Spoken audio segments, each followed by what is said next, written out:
हम शिव शक्ति पांडे, महायोगी पायलट बाबा धाम सासाराम से। हमारे साथ डॉक्टर उमाकांत ओझा जी श्री महायोगी पायलट बाबा धाम सासाराम में जो कि स्थित है, और ऐसा मंदिर आपको पूरे बिहार नहीं अपितु पूरे भारत में देखने को नहीं मिलेगा।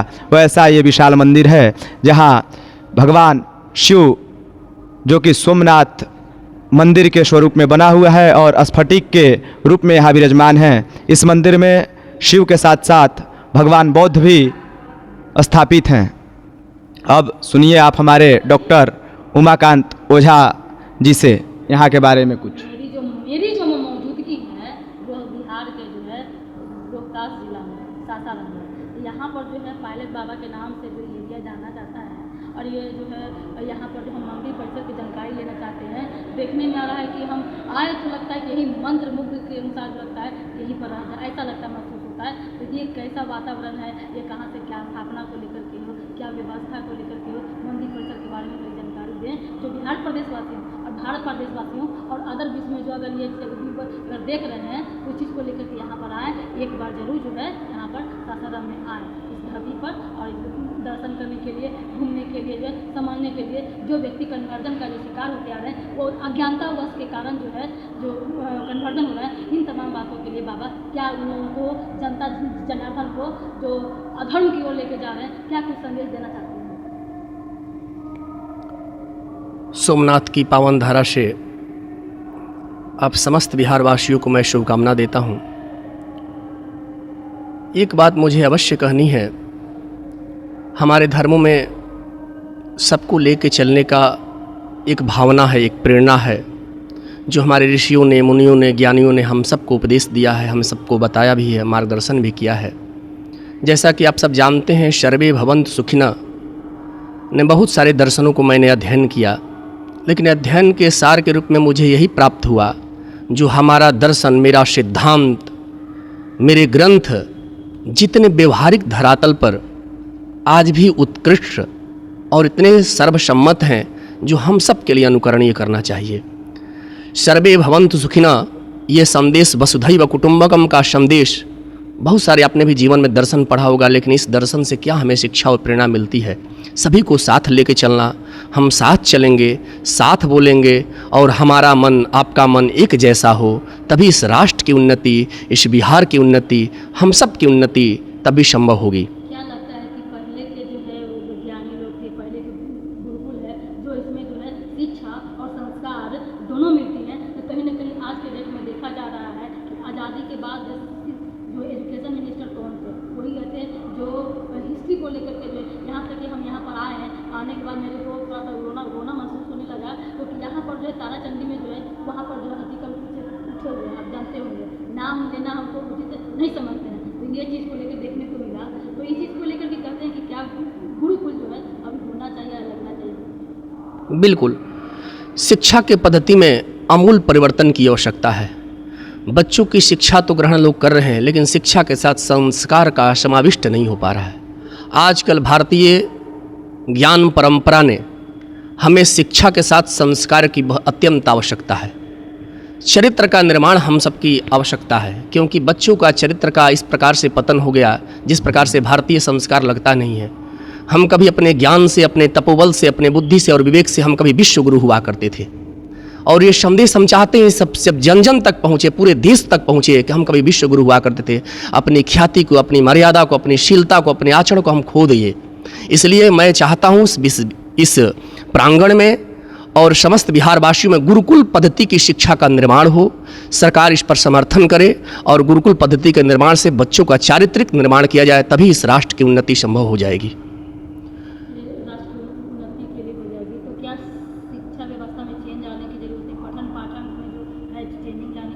बिल्कुल, एक बात मैं और ध्यानाकर्षण करूंगा, जो वर्तमान काल की जो शिक्षा पद्धति, जो आंग्ल शिक्षा पद्धति हम सब के ऊपर बोझा बनकर रह गई, अंग्रेजों के द्वारा थोपी गई ये विषय है। मैं चाहता हूं भारतीय ज्ञान की परंपरा हमारी वैसी रही है। आपने आर्यभट्ट का नाम सुना, जो शून्य की खोज किया, वो बिहार के ही थे। बिहार की तमाम महान अनुभूतियों ने बहुत सारे काम किए, जिससे हमें जिस मैथ का इन लोग गणित इन लोग प्रचार प्रसार कर रहे हैं, ये पढ़ा रहे हैं, इनको वैदिकीय पाठ्यक्रम में वैदिकीय गणित का समाविष्ट करना चाहिए। वैदिकीय गणित की विशेषता मैं आपको बताऊंगा, शायद आप पढ़ेंगे तो आपको आश्चर्य होगा किस प्रकार से वो अद्भुत उसकी छवि है। स्वामी निश्चलानंद सरस्वती ने, शंकराचार्य जी ने वैदिक गणित के जनक भी माने जाते हैं। उन्होंने बहुत सारे इस पर काम भी किया है। इसलिए हम चाहते हैं कि इस भारतवर्ष में हमारी दूसरे की शिक्षा पद्धति हमारे पर थोपी न जाए। भारतीय शिक्षा पद्धति, भारतीय ज्ञान परंपरा के अनुसार इन बच्चों को भी शिक्षा पद्धति गुरुकुल पद्धति से जोड़ा जाए और वैदिकीय गणित का पाठ्यक्रम में समावेश किया जाए। बाबा आप एक PhD होल्डर हैं, डॉक्टर लिखते हैं, है ना, प्रोफेसर डॉक्टर लिखते हैं, आचार्य हैं, तो लोग जो है मोबाइल की दुनिया में रहते हैं और पूजा पाठन के लिए लोग अगर कहते हैं कि जाइए पूजा पाठन और धर्म के साथ जुड़िए, तो लोग कहते हैं कि मेरा काम नहीं है, मैं तो यंग जनरेशन हूँ, ये तो भाई बुजुर्ग लोग का काम है। तो इस तरीके से गीता का ज्ञान, रामायण का ज्ञान, इस तरीके से संस्कार नहीं मिलेंगे तो आने वाले समय में जो है उनके पिताजी तो वृद्ध आश्रम चले जाएंगे। अगर इसी संस्कार, अगर इस पर आपका क्या थॉट है, क्या आप सोचते हैं इसके बारे में? इस बात पर मैं ज़रूर कहूँगा, बच्चों का संस्कार हो, अध्यात्म में रुचि हो, क्योंकि आज का मेरा किया गया सत्कर्म कल सद्भाग्य में परिणित होगा। ये सबके लिए, मैं पूरे देश के लिए मैं संदेश देना चाहता हूँ कि आज का मेरा अच्छा किया गया कर्म कल भगवान श्री कृष्ण ने गीता में भी अर्जुन को उपदेश दिए हैं। वो क्या उपदेश दिए कि मेरा आज का किया गया सत्कर्म कल सद्भाग्य में परिणित होगा और मेरा किया गया आज का बुरा कर्म कल दुर्भाग्य में परिणित होगा। इसलिए मुझे इससे शिक्षा लेनी चाहिए, इस भगवत गीता से मुझे प्रेरणा लेनी चाहिए कि मेरे जीवन में अच्छे काम करें तभी मेरा कल सद्भाग्य बनेगा, अगर बुरा काम करेंगे तो कल दुर्भाग्य में परिणित होगा। इसलिए अपने जीवन में अच्छे काम करते रहना चाहिए, वो चाहे चरित्र से संबंधित हो, चाहे शिक्षा से संबंधित हो, चाहे किसी से संबंधित हो। हमें अपने जीवन में आचरण के साथ, ज्ञान के साथ हमें संस्कार की भी अत्यंत आवश्यकता है। जिसके जीवन में संस्कार नहीं है उसका जीवन निरर्थक और व्यर्थ हो जाएगा, क्योंकि हमारे शास्त्रों में कहा गया है, हमने बुजुर्गों को सम्मान किया है, हमने गुरुओं को सम्मान किया है और सम्मान की भावना से मैंने देखा है तभी हमारा राष्ट्र उत्कृष्ट था और तभी देश से लोग हमारे अनुकरण करने के लोग हमारे पास आते थे। चलिए बाबा, आप जानकारी दे दें थोड़ा मंदिर परिषद के बारे में, कुछ क्या करना चाहते हैं कि लोग जो है यहाँ पर अब क्या इस मंदिर परिषद जाने के बाद शांति को लेकर के हो या मतलब कुछ अलग बात हो, क्या कुछ ऐसा चीज़ निकल के आ रहा है? देखिए यहाँ पे बहुत कुछ ऐसा है जो कि मतलब पूरे बिहार में ये जो मंदिर जो आप जो यहाँ पे जो देख रही हैं, ये जो गुजरात में जो सोमनाथ जो मंदिर है उसी के तर्ज पे यहाँ भी बनाया गया है।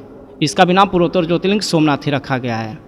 और आगे में देखेंगे भोले बाबा का 111 फीट का प्रतिमा है, वो भी बिहार की सबसे ऊंची मूर्ति है। और गया से और मतलब यहाँ बनारसी के बीच में यहाँ भी एक उनका बुद्ध भगवान का यहाँ भी बना, जो कि वो भी लगभग 85 फीट का 82 फीट का है यहाँ पे। तो बहुत कुछ ऐसा है जो कि पूरे बिहार में आपको। और देखिए अंदर में जो स्फटिक के जो शिवलिंग है ना, ये स्फटिक के महादेव है यहाँ पे शिवलिंग जो बनाए गए हैं।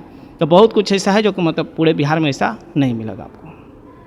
चलिए तो बाबा बताएं, आप बताएं बाबा कि क्या जानकारी देना चाहते हैं कि लोग जो है मतलब अगर उनको अगर घर है और नहीं कुछ आसपास के जैसे गया हो गया, जहानाबाद हो गया या अगल बगल जो है जिला है, सटे जिला है या पटना से जो हो या बाहर से लोग आना चाहते हैं, जैसे बोध गया से लोग जाते हैं, तो क्या ऐसा यहाँ पर विजन है, क्या यहाँ पर इस तरह से क्या मिलते हैं, किसी स्थापना को लेकर व्यवस्था को लेकर के क्या है, जो दौरे अगर आए एक बार मन दिमाग घूम जाए तो चले भाई रोजगार चले सासाराम में यहाँ पर पायलट बाबा के जो मंदिर पर क्या करें? सर्वप्रथम है कि हमारे यहाँ बिहार के जो है सबसे बड़े स्फटिक शिवलिंग जो लगभग 2.5 फीट, इंडिया का लगभग दूसरा स्थान।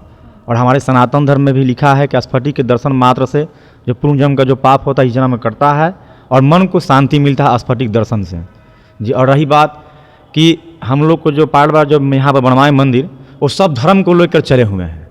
यहाँ पे सभी धर्म के गुरु और देवताओं को यहाँ पर स्थापना किया गया है, जो भी धर्म के आए। यहाँ तक कि क्रांतिकारी जो लोग थे वो क्रांतिकारी के भी यहाँ पर मंदिर मूर्ति बनाया गया है। तो यहाँ पर जरूर सभी भारतीयों और बिहार को भी आए। आम जनता को, जैन जी को, टीनेज को क्या सीखने हैं, जैसे मुझे या कोई जो बच्चे जो आते हैं उनसे यहाँ आकर के जो क्या ज्ञान की प्राप्ति क्या ले सकते हैं? जी यहाँ अपने बाल बच्चे को फ्यूचर को इस मंदिर परिषद के बारे में क्या कुछ बता सकते हैं? जी यहाँ पर जरूर आए, जनता जन लोग आए, श्रद्धालु आएँ। श्रद्धालु जाएंगे तो पहले यहाँ पे क्रांतिकारी लोग को दर्शन होगा, बताएंगे अपने बाल बच्चे को कि यहाँ पे जो है क्रांतिकारी हैं, हमारे देश के लिए आगे देश की आज़ादी के जो कार्य किए हैं, प्लस में हर धर्म के लिए यहाँ पर मंदिर बनाया गया है, उनके बारे में लोग अपने बच्चे लोग को बताएं, आकर यहाँ पर मन जरूर तृप्त होगा। सबसे पहले इस मंदिर के प्रांगण में किसी आम व्यक्ति के द्वारा इस मंदिर की स्थापना नहीं की गई, किसी महापुरुषों, किसी योगियों के द्वारा इस मंदिर की स्थापना की गई। जैसे इस मंदिर में हम प्रवेश करते हैं वैसे भाव विह्वल हो जाता है मन, और हृदय पवित्र हो जाता है, और लगता है कि समस्त मैंने जितना भी काम किया वो सब काम मेरे अधूरे थे, यही काम मेरे लिए, मैंने जो काम किया यही मेरे जीवन में सार्थकता को साबित करता है। इसलिए मैं ये संदेश देना चाहता हूँ सभी भक्तों के लिए, सभी बिहार प्रदेश, समस्त प्रदेशवासियों के लिए भी, कि आप अवश्य इस मंदिर के दर्शन करें। आपको दर्शन करने मात्र से आपको शांति और सुकून की महसूस होगा। अपने जीवन में जो भी कुछ किया आपको यहाँ आने के बाद अलग सी अनुभूति होगी। जैसा कि शांति के प्रतीक हम बुद्ध को भी मानते हैं, आप बुद्ध के मंदिर में जाइए, देखिए किस प्रकार से शांति का आपको अनुभूति होगी। ये मेरा कहने का विषय नहीं है, ये वाणी से अभिव्यक्ति नहीं की जा सकती है। आप जब यहाँ आप आएंगे, दर्शन करेंगे, तो आपको सारे जो है इस चीज़ का अनुभूति होगा कि मैंने जो कहा था ये सत्य है या मिथ्या है, या आपको लग रहा है, आप आएंगे तो इसका अनुभूति होगी। इसलिए इस शब्दों से बयां नहीं किया जा सकता है। बहुत बहुत बाबा धन्यवाद जानकारी को प्राप्त करने के लिए। धन्यवाद। ये जानकारी बहुत इनफ है जानकारी है, लोग आएँ और आकर के मंदिर पर विजिट करें और यहाँ से कुछ न कुछ सीख करके जाएं। बिल्कुल। जय हिंद, जय भारत। देखते रहिएगा डीके चैनल में, लाइक शेयर करें, सब्सक्राइब करें, फेसबुक पे है फॉलो करें। हर हर महादेव। हर हर महादेव। धन्यवाद।